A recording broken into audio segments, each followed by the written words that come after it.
Caroline Kennedy, just days on the job as the new U.S. ambassador to Japan, front and center in the U.S. confrontation with China after it extended military control into what the U.S. says is international airspace.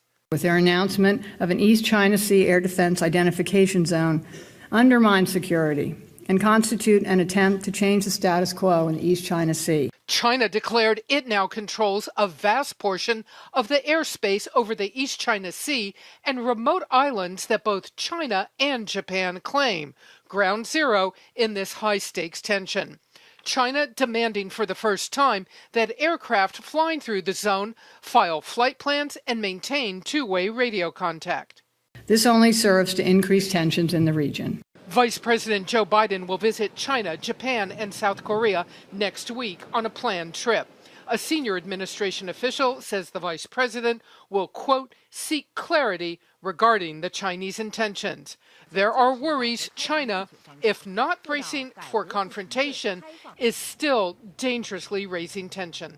I don't think we're headed for conflict in the near term, but it is the sort of setting of preconditions that could eventually lead to some sort of military miscalculation or accident among the sides and then create a real crisis. China has vowed to take emergency measures to respond to aircraft that do not cooperate with its new rules. The U.S. military quickly challenged all of that, flying two B-52 unarmed bombers through the zone. A U.S. official tells CNN the flight was, in part, aimed at showing that the U.S. military can strike targets in the region. The Pentagon did not tell China in advance of the flight, but kept watch to see if China scrambled jets. It did not.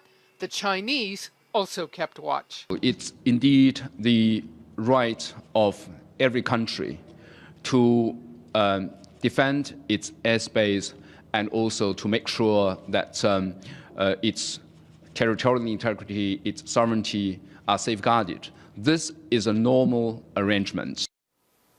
Now, the U.S. military has reason to worry about an incident escalating. Back in 2001, a U.S. Navy aircraft collided with a Chinese jet, and that Navy plane then crash landed into China. The 24-man crew on board the Navy plane was held by the Chinese for 11 days before they were released. So, Jim, good reason, bad feelings in history, good reason to potentially worry about this.